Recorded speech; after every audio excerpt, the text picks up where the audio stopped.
Well, good morning. Welcome to Thought for the Day on this beautiful Monday morning.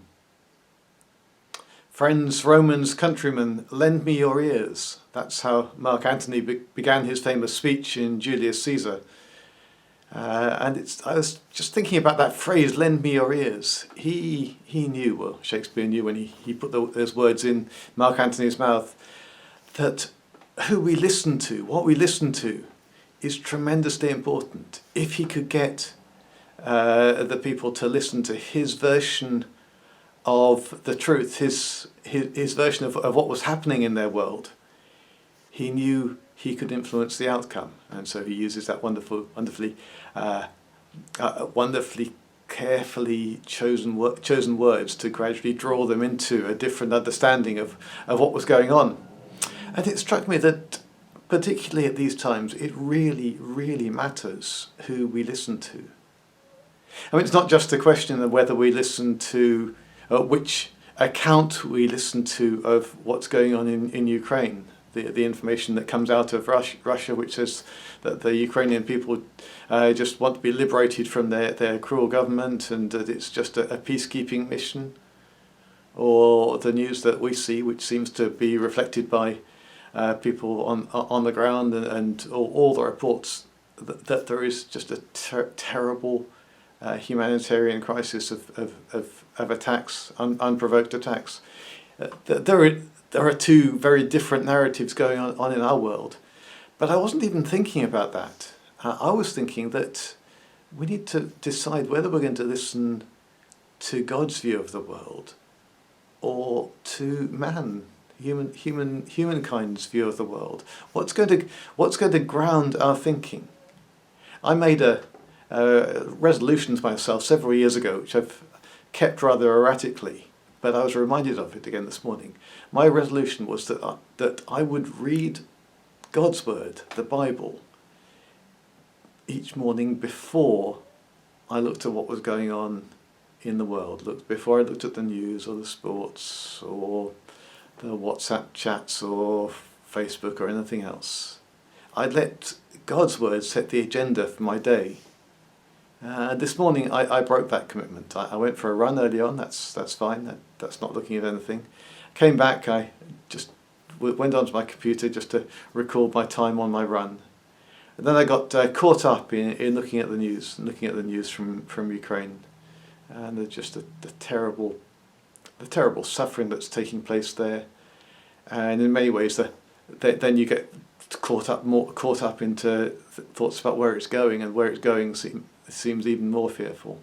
And gradually my thoughts were getting drawn into a lot of fear and a lot of just being really disturbed. And then I remembered this resolution. I thought, I need to stop doing this. I need to go back. I need to let God's Word set the agenda. And I turned to my readings for the day. I'm working through. I've just finished working through Genesis. Got to the start of the book of Exodus. And my readings for today went to Exodus chapter 2, and it's just fascinating. It's so topical. It talks about a ruthless leader who launches an attack on innocent civilians because he feels threatened. It talks about how a child can no longer be protected from the genocide. It records then how an attempt to intervene where Moses kills an Egyptian that goes wrong and provokes the tyrant even more. It talks about Moses having to flee as a refugee and live in exile for a period of time. It talks about the welcome that the refugee got into their new community. It talked about how the tyrant died but was succeeded by another who was really no better. And I felt this is so contemporary. This is our world. All those things are happening today. But of course, when we read it in God's account, we realise we are also reading that God is still in control. We see in the story of Moses human compassion found in an unlikely place. Pharaoh's daughter sees the baby and says, "No, we must look after this." I'm not going to do what Dad says and kill him. I'm going to look after him.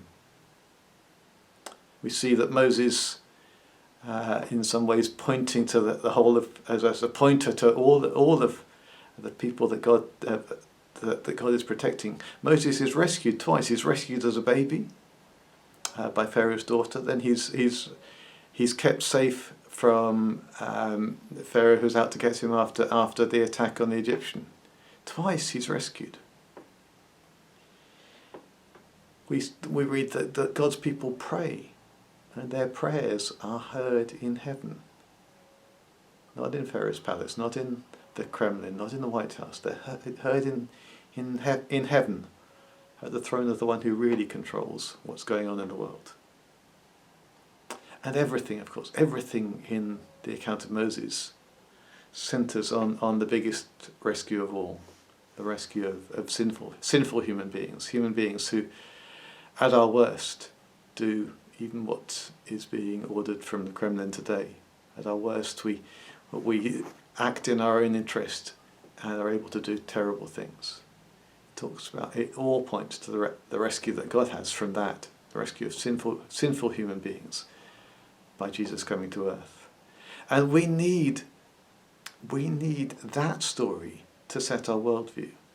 If we let the world set our worldview, we read the news first, we listen to the news first, and then we try to fit the Bible into the news, it'll help a bit. But if we can let God's truth set the worldview and listen to the news in the light of God's truth, we may then maybe then we can be the people of hope that our world so desperately needs at these very difficult times. So God bless you, and I'll talk to you again soon.